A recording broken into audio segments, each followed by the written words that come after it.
La sitcom américaine culte Seinfeld débarque enfin sur Netflix. Jadis élue par les Américains comme la meilleure sitcom de tous les temps, voici 5 raisons de la découvrir.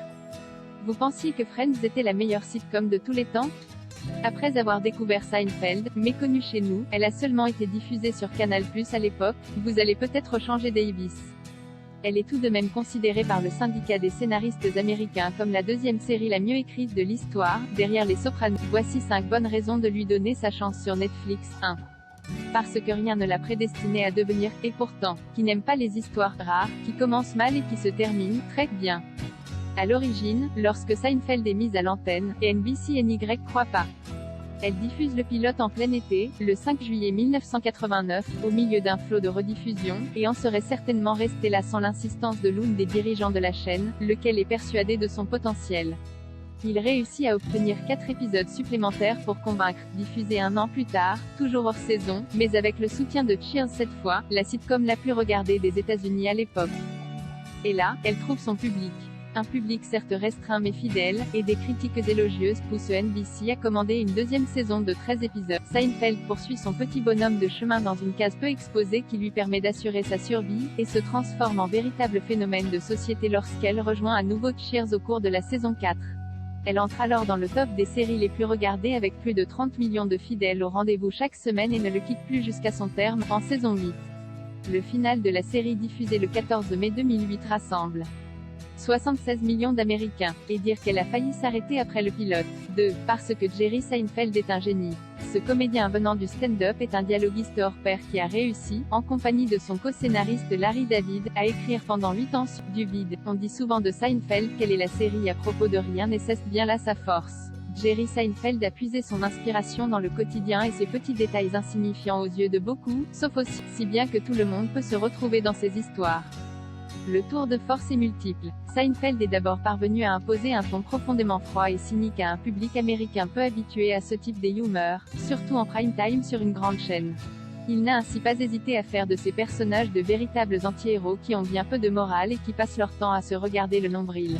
Il a également joué sur la double lecture grâce à la série dans la série, puisque le personnage de Jerry essaye d'écrire sa propre sitcom.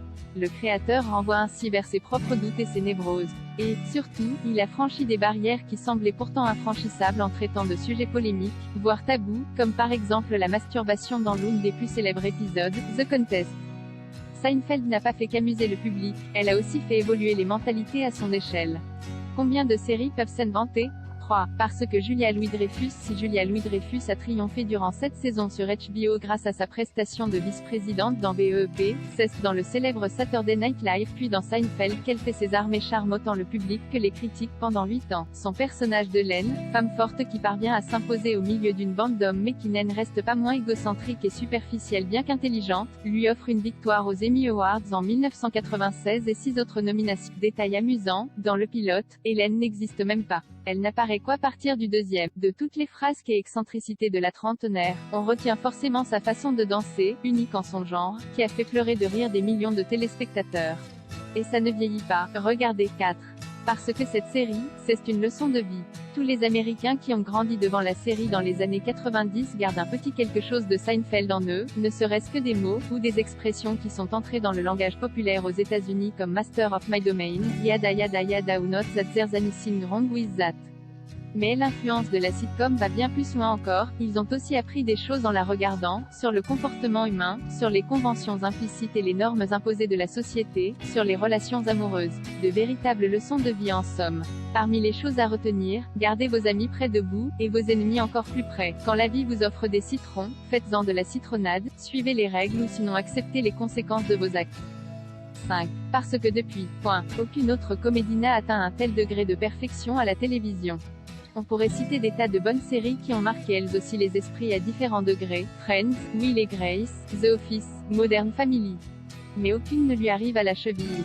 C'est aussi quand Seinfeld s'est arrêté en plein succès, à la demande de son créateur qui n'avait plus d'idées pour poursuivre, que NBC a commencé à décliner, passant petit à petit de première chaîne nationale à avant-dernière aujourd'hui, juste devant la petite CW, de quoi rendre nostalgique. En 2009, 11 ans après la fin de la série, l'équipe s'est retrouvée autour de Larry David dans sa comédie Larry et son nombril sur HBO, où ils reprennent leur rôle.